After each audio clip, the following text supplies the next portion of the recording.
इस कार्यक्रम के प्रायोजक हैं श्रीमान संजय दीवान, श्रीमती रेखा देवी, पुत्र एवं पुत्रवधू श्रीमान तीर्थेश, श्रीमती प्रियंका एवं पुत्री कुमारी मोक्षा जैन, दीवान परिवार, सूरत। कैसे कैसे व्यक्ति होते हैं बोलो। कोई ज्यादा पैसा देना चाहे, लेने को तैयार नहीं। हाँ, मिलेंगे ऐसे विद्वान, ऐसे लोग, ऐसे ज्ञानी धर्मात्मा पुरुष, चिराग लेकर के ढूंढो तो दुर्लभ है। ऐसे व्यक्तित्व होने चाहिए भाई साहब। इतिहास याद रखता है ऐसे व्यक्तित्व को। ये लिख रहे हैं, राज्य विरुद्ध काम नहीं होगा, नियमों के विरुद्ध काम नहीं होगा, जो जैसा होता है वैसा करेंगे। अभी तो हम क्या बताएं आपको, धर्म के नाम पर बेईमानी चलती है। ये जो विरुद्ध राज्याति क्रम की चर्चा चल रही है ना भाई साहब, यदि इसको खोल करके बतलाएं, कासलीवाल जी साहब, यदि इसको खोल करके बतलाएं, खोल करके बतलाएं, तो आज मंदिर बनने के नाम पर कितनी बेईमानी होती है, पंच कल्याणकों के अंदर कितनी हेरा फेरी होती है, पंच कल्याणकों में बड़े बड़े आयोजनों के अंदर कितनी हेरा फेरी हो रही है। ये कह रहे हैं भाई साहब, जहां बेईमानी से जो काम किया गया है, फिर ऐसे ही मंदिर हो रहे हैं और फिर ऐसे ही वहां के प्रभावना होती है, फिर ऐसे ही भावनाएं बनती है लोगों की। वहां रह करके वो विशुद्ध परिणाम नहीं हो पाते हैं ना, वो सब इसी तरह का काम हो रहा है। अरे इतना बड़ा पंच कल्याणक का आयोजन, एक काम करो यार, वो बिजली विभाग में है अधिकारी, उससे मिलो, 20,000 उसकी जेब में दो, सारी बिजली फ्री हो जाएगी तुम्हारी 7 दिन के लिए। लो साहब, पंच कल्याणक में बिजली फ्री करा दी हमने। क्या किया आपने? उसको रिश्वत दे करके। ऐसे पंच कल्याणक, ऐसे मंदिर, ऐसे जमीन, इस तरह के आयोजन नहीं भाई साहब। न्याय नीति के खिलाफ काम नहीं होगा, है ना। अपन तो मेरी भावना में बोलते हैं ये बात, तो भी न्याय मार्ग से मेरा कभी न पद डिगने पावे। किसकी भावना है ये भावना किसकी है? मेरी थोड़ी ना। मेरे तो रोज पांव डगमगाते हैं, मेरी थोड़ी ना ये भावना। दिल पर हाथ रख करके सोचना, ये मेरी भावना है क्या? न्याय मार्ग से मेरे पांव नहीं डगमगाए, यदि ये बात मेरे दिलो दिमाग में रोजाना गूंजती है, तो इस भावना को मेरी भावना कहने का अधिकारी हैं हम। कैसे कहें इसे मेरी भावना? 3 बिंदु हो गए हैं। विरुद्ध राज्याति क्रम की बात कह दी है। चौथा पॉइंट देखिए क्या कह रहे हैं। चौथी बात कह रहे हैं, हीनाधिक मानोन्मान। ओहो, ये व्यापार में क्या होता है? हीनाधिक मानोन्मान। हीन, अधिक, मान और उन्मान। क्या कह रहे हैं? तोलने के बाट अधिक। मान क्या होते हैं ये? हीनाधिक माने कम ज्यादा, माप के लिए। तोलने के बाट अधिक, नापने के गज, ग्राहे, हाथ इत्यादि मापने के पावली, पाई इत्यादि चीजों को पदार्थ लेते समय के लिए अधिक रखना और देने वालों के लिए कमती रखना, हीनाधिक मानोन्मान नाम का अचौर्याणु व्रत का अतिचार है। क्या कह रहे हैं ये? और ऐसा करते हैं सब। लेने के अलग होते हैं और देने के अलग होते हैं। किसी भी बिजनेस में चले जाओ, किसी भी दुकान पर चले जाओ, उसी दुकान से खरीद करके उसी दुकान पर बेचोगे तो भी वो उतने में नहीं लेगा जितने में बेचा था। क्या साहब, आपसे ही तो खरीद करके ले गया हूं, कि आपने खरीद लिया था ना, कि हाँ खरीद लिया था, अब बेचने के लिए आए हो ना। देखो, सेल्स रिटर्न की बात अलग है, गुड्स रिटर्न की बात अलग है। तब तो वो पूरा पैसा दे देगा कि भाई रिटर्न कर दिया आपने, आप पूरा पैसा वापस ले जाओ। लेकिन आप दोबारा बेचने के लिए जा रहे हो उसकी दुकान पर, तो फिर उसकी सारी गणित बदल जाएगी। उसका मेकिंग चार्ज लग जाएगा, फिर उसका खोट निकल जाएगी, फिर उसका ये हो जाएगा। आप गहने लेने के लिए गए हो, न मालूम इसमें तो इतना था, इसमें तो ये था, ये क्या हुआ? ये सारी चीजें, देने की बात अलग होती है, लेने की बात अलग होती है। डॉलर लेने के लिए गए तो रेट अलग है, खरीदने की रेट अलग है, बेचने की रेट अलग है। सब जगह इसी तरह का चलता है। ये बिजनेस है, व्यापार है। लेकिन ये कह रहे हैं ऐसा काम नहीं करता भाई। एक वाट से, एक नाप से, कोई बात नहीं, जो है सो है, कीमत इसमें क्या है। ऐसा हीनाधिक मानोन्मान का काम नहीं करते। माने रेट बढ़ गई। अब इनका किस्सा है श्रीमद राजचंद्र जी साहब का, कितना प्रसिद्ध कथानक है, उनके जीवन की घटी हुई घटना है। इन महापुरुषों का जीवन हमारे को क्या दिखा रहा है बतलाइए। ये श्रीमद राजचंद्र दूध पी सकता है लेकिन किसी का खून नहीं पी सकता है। कुछ व्यापार में कुछ इस तरह की घटना घट गई थी। कोई सौदा हो गया था और सौदा होने के बाद अचानक कोई दाम वाम बहुत ज़्यादा बढ़ गए, और बहुत बढ़ गए तो उस बड़े हुए के कारण इनको लाखों रुपयों का लाभ होना था श्रीमत जी को, और जो व्यापारी बेच रहा था उसको बहुत नुकसान होता। वो बेचारा पानी पानी हो गया, रोने जैसी हालत हो गई उसकी। श्रीमद राजचंद्र जी साहब उसके पास में पहुंचे, बोले मैं ये सौदे का ये पर्चा है, मैं इसे फाड़ता हूं तुम्हारे सामने, कैंसिल करता हूं मैं उसको, तुम निश्चिंत रहो। कौन छोड़ेगा, कौन छोड़ता है? ये छोड़ने की कह रहे हैं यहाँ पर। भैया ध्यान रखें, ये गड़बड़ी नहीं हो। हम यदि व्यापारी, हमारे माध्यम से किसी तरह का कोई कार्य किया जा रहा है तो हम किसी भी तरह से बेईमानी नहीं करेंगे, हेरा फेरी नहीं करेंगे। ये भावना भाने की यहाँ चर्चा चल रही है। 5वां बिंदु आगे, प्रतिरूपक व्यवहार। ये क्या चीज होती है? मिलावट, प्रतिरूपक, डुप्लीकेट। क्या आजकल तो इस डुप्लीकेट माल को फर्स्ट कॉपी कह करके पुकारते हैं। थोड़ा थोड़ा बिजनेस वालों की जो स्टाइल है ना, वो नहीं है, ये फर्स्ट कॉपी है, नहीं ये सेकंड कॉपी है, डुप्लीकेट नहीं है। फर्स्ट कॉपी क्या होता है अनुज? फर्स्ट कॉपी क्या होता है? पहली बार चोरी किया हुआ है, दोबारा किया हुआ नहीं है। महंगी महंगी घड़ियाँ, 2-2 लाख की घड़ियाँ मिलती हैं, और उसको आप दूसरे मार्केट से खरीद करके लाओ तो वो आपको 20,000 में दे देगा। सेम नाम सेम चीज़, आपको बिल्कुल इतनी सस्ती नहीं, फर्स्ट कॉपी है। ये क्या है? ये फर्स्ट कॉपी क्या होता है? महंगे महंगे चश्मे, 8-8, 10-10 हज़ार के, 20-20 हज़ार के चश्मे, और वो चश्मे आपको सेम ब्रांड का, उसी कंपनी का, ये जो भी कंपनी का नाम हो, अभी किसी कंपनी का क्यों अपन उसको ऐड करें किसी कंपनी का नाम लेकर, लेकिन जिस भी कंपनी का है आप समझिए, आप वही नाम मिलेगा, वही चीज़ दिखेगी, और आप उसको पकड़ नहीं पाएंगे कि साहब ये फिर ये इतना सस्ता कैसे दे रहे हो आप? नहीं, कॉपी है। ये क्या कह रहे हैं? ये प्रतिरूपक व्यवहार की बात कह रहे हैं, ये मिलावट की बात कर रहे हैं। क्यों करें हम मिलावट? हमारे माध्यम से मिलावट नहीं होगी, कोई बात नहीं, जो है ईमानदारी का काम है। ये चोरी के अतिचारों की चर्चा चल रही है, चोरी नहीं करने की प्रेरणा दे रहे हैं यहाँ पर। आज चोरी की चर्चा पूरी कर देंगे अभी अपन, कल कुशील की चर्चा करेंगे, आगे बढ़ेंगे धीरे धीरे। देखो आप, प्रतिरूपक व्यवहार, अधिक मूल्य की वस्तु में अल्प मूल्य की वस्तु मिलाकर बेचना। बादाम का हलवा बनवाया और बादाम के हलवे में कुछ और मिला दिया, क्या क्या मिल जाता है? मूंग की दाल है, थोड़ा सा मिल जाता है, उसके पता ही नहीं लगेगा जी आपको बादाम का ही है वो, तो आपको पता ही नहीं लगेगा उसके अंदर। ये बाजार में जिस तरह से समझ लो आप, काली मिर्च में आपको पपीते के बीज मिल जाते हैं, मिला देते हैं उसमें, मालूम नहीं चलता है कहाँ डुप्लीकेट किया है, आपको तो पता भी नहीं लगेगा, आप ढूंढ भी नहीं पाएंगे, वो मिलावट का आपको मालूम ही नहीं चलेगा। इस तरह से हेरा फेरी की जाती है। ये प्रतिरूपक व्यवहार है। देखने में लगे कि कुछ भी नहीं हुआ है, लेकिन वास्तव में बहुत कुछ बदल दिया गया है। डुप्लीकेट जिसे कहते हैं अपन, या ऐसी बातें अन्य को सिखा देना या अन्य के करा देना, प्रतिरूपक व्यवहार नाम का अतिचार है। ऐसा कार्य करने से राजदंड भी मिलता है, आए दिन छापे पड़ते हैं। दवाइयों में मिलावट हो रही है भाई साहब, कहाँ कहाँ तक बतलाएं देश के हाल।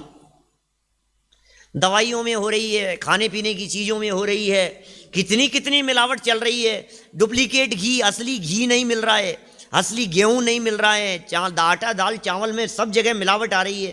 पूरे दुनिया भर में तेल में नकली आ रहा है, घी में नकली आ रहा है, ऐसे ऐसे केस पकड़ में आते। दूध नकली आ रहा है, सिंथेटिक दूध, गजब हो गया। पाउडर से दूध बना करके, कहाँ कहाँ से दूध बना करके कैसे बेच देते हैं, क्या मिला देते हैं, उसे घोल देते हैं। चाय नकली आ रही है, नकली दूध से नकली चाय मिल रही है रेलवे स्टेशनों के ऊपर। कौन यात्री आया, कब पी करके चला गया, क्या है, ऐसा ही चल रहा है सब। चारों तरफ कुएं में ही भांग पड़ी है, क्या कहें भाई साहब। इस भांग पड़े हुए कुएं में अपना लोटा छान करके पीना है कुल मिला करके। ये कह करके अपने ऊपर इन बातों को हावी कभी मत होने देना। दुनिया ही ऐसी है, समाज ही ऐसा ही है, सब तरफ चलता है, चारों तरफ यही माहौल है, अब हम कोई अलग थोड़ी ना, अब सभी करते हैं, अब अपन भी कर लेंगे तो क्या हो गया। नहीं नहीं, ऐसा नहीं। ऊपर जो हीनाधिक मानोन्मान में कही थी, नाप में गड़बड़ी नहीं होगी सब जगह पर। हम तो मार्बल वाले बताते हैं, हमारे कोई अपने करते नहीं है, तिलक अरियंत वगैरह ये लोग कभी गड़बड़ी नहीं करते नाप में, लेकिन बताते हैं कि जिया जी कितनी गड़बड़ है आप कल्पना नहीं कर सकते हो। वो पैसा तो कम कर देगा सामने वाले व्यक्ति, दूसरा व्यक्ति भले ही आपको 50 रुपये 25 रुपये कम में दे देगा, लेकिन आपको पता भी नहीं लगेगा कि आपको कैसे नापना है और कहां से कहां वो घुमा देगा आपको। नाप में गड़बड़ हो जाएगी। आप जितना माल ले रहे हो उसमें आपको 20-30% तो माल ही कम पहुंचेगा आपके पास में, आप नाप ही नहीं पाएंगे, ऐसा हो जाएगा। ऐसे ही चलता है यहाँ। ऐसे कार्य करने से राजदंड भी मिलता है, वह लोक में निंद्य तथा अविश्वसनीय हो जाता है। इस तरह से ये 5 अतिचारों की बात कही और ये कह रहे हैं कि यदि इन अतिचारों से बचना हो, चोरी के दोष से बचना हो, तो सावधानी क्या रखी जानी चाहिए। तो उमा स्वामी आचार्य तत्वार्थ सूत्र में चल रहे हैं और 7वें अध्याय के 6ठे सूत्र की तरफ चल रहे हैं। 7वें अध्याय का 6ठा सूत्र है आचार्यानुव्रत की 5 भावनाएं और उनका स्वरूप। शून्यागार विमोचितावास परो परोधाकरण भेक्ष्य शुद्धि सधर्मा विसंवाद पंच। क्या लिख रहे हैं? शून्यागार 5 भावनाएं, भावना भाव, हमें क्या करना है, ऐसी जगह पर रहेंगे हम।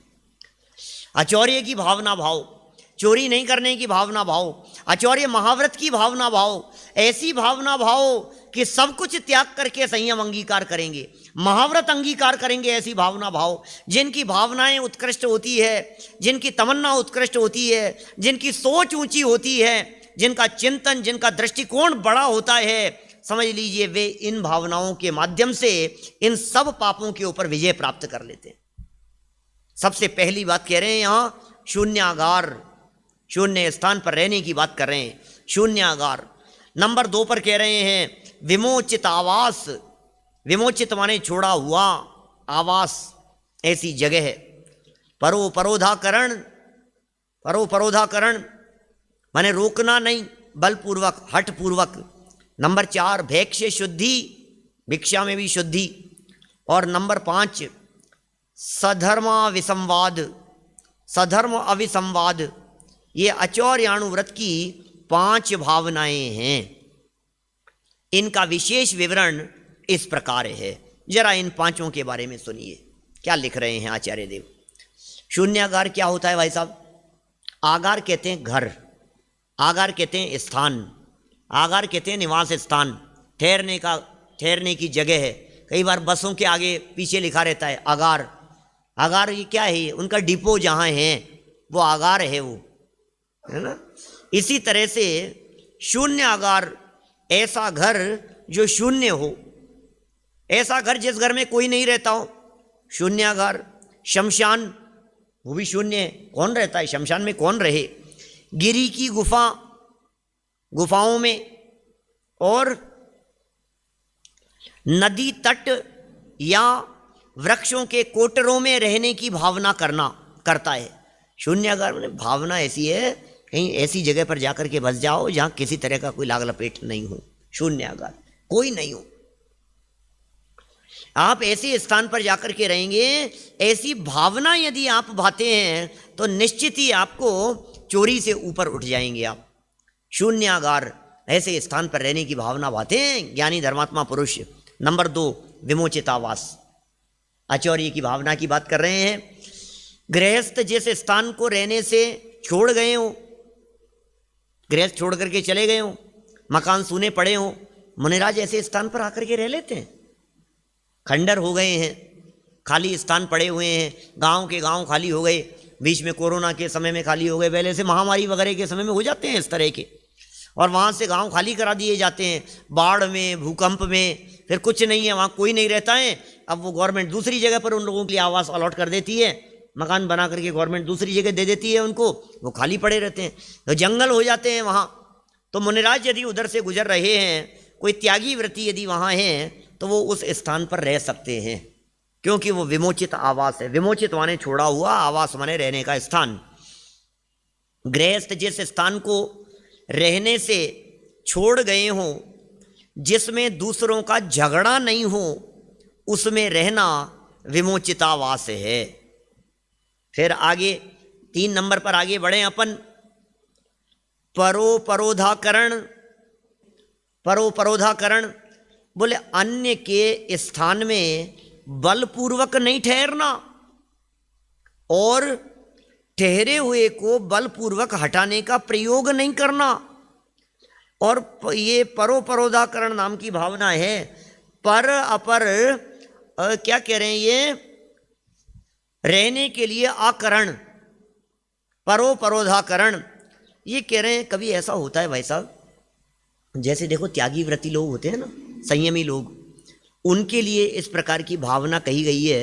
सन्मति जी ऐसी भावना कही है उन लोगों के लिए कि वे किसी स्थान पर रह तो सकते हैं, सूने मकान में, जगह पर, लेकिन उसके दरवाजा नहीं लगा सकते अंदर से।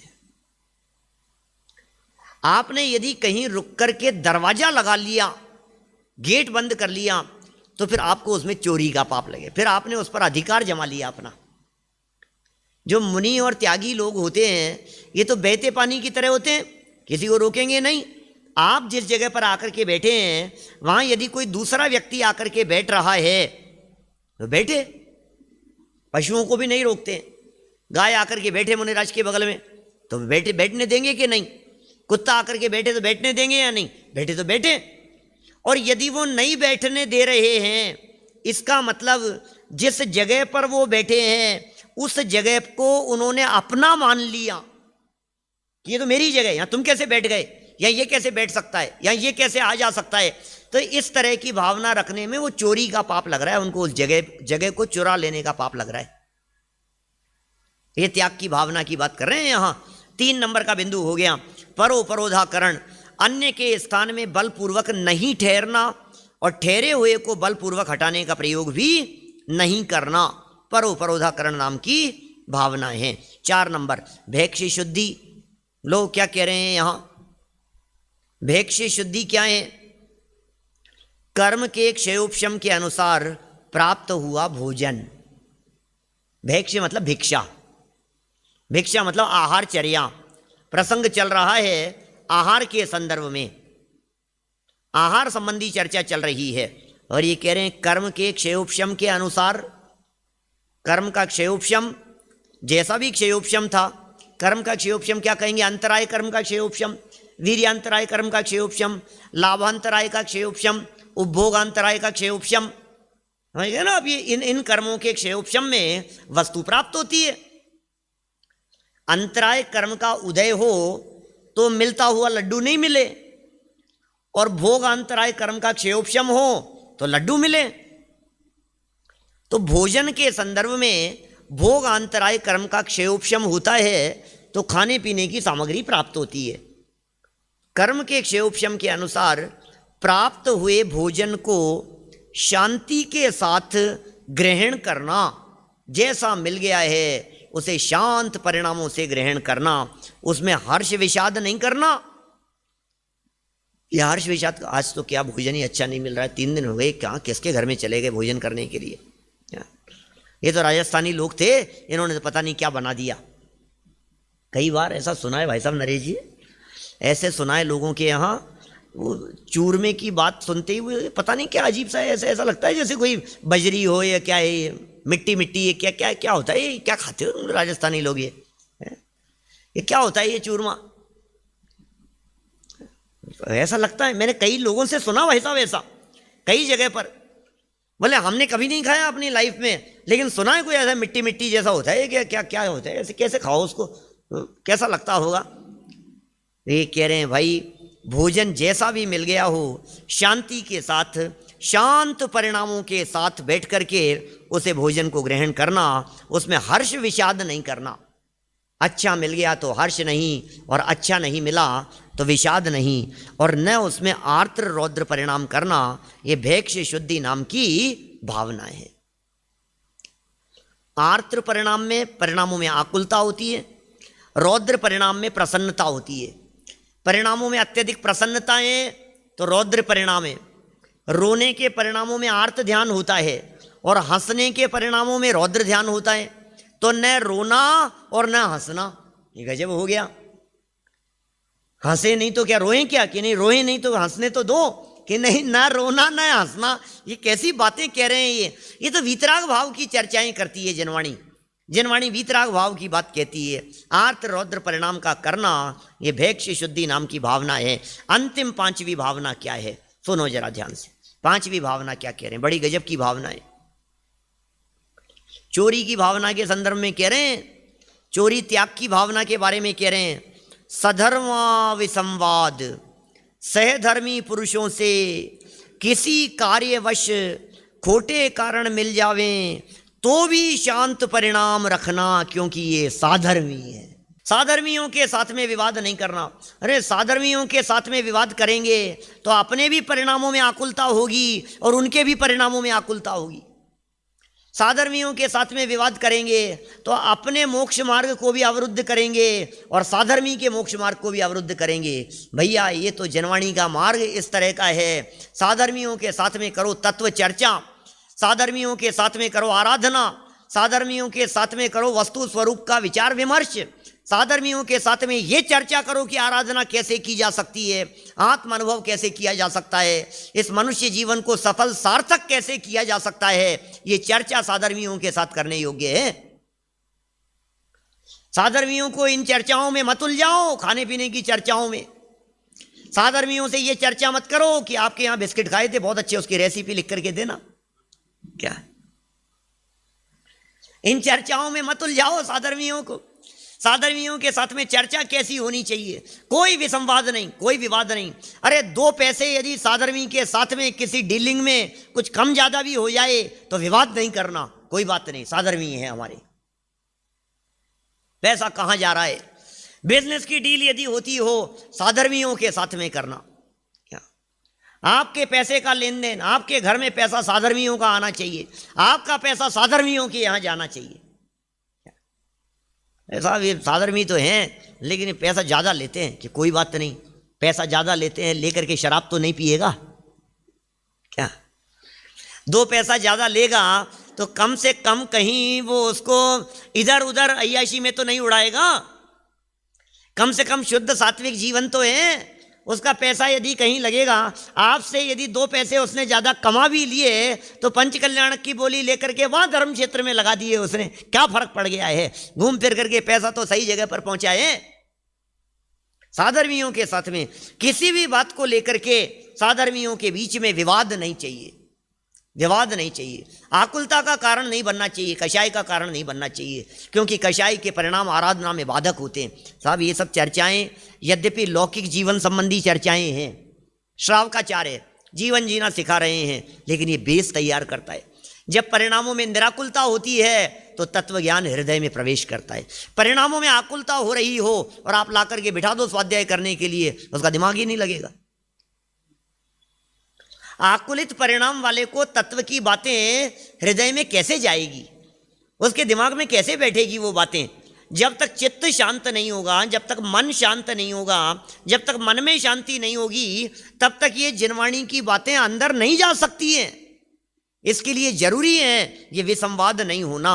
सहधर्मी पुरुषों से किसी कार्यवश खोटे कारण मिल जावे, किसी कारण से खोटे मिल जावे तो भी कोई बात नहीं, उसने हमारे साथ में क्या किया कोई बात नहीं, साधर्मी है, हमारा साथ लंबा है। भाई साहब, जिनका साथ लंबा होता है वो छोटी छोटी सी बातों में उलझते नहीं है, ये समझना। आपका यदि पति पत्नी का रिश्ता है और साथ यदि जिंदगी भर निभाना है तो छोटी छोटी सी बातों में उलझते नहीं है। आपको यदि किसी के साथ में लंबी डीलिंग करनी है लाइफ टाइम के लिए तो छोटी छोटी सी बातों पर ध्यान नहीं दिया जाता है। इस कार्यक्रम के प्रायोजक हैं श्रीमान संजय दीवान, श्रीमती रेखा देवी, पुत्र एवं पुत्रवधू श्रीमान तीर्थेश, श्रीमती प्रियंका एवं पुत्री कुमारी मोक्षा जैन, दीवान परिवार सूरत।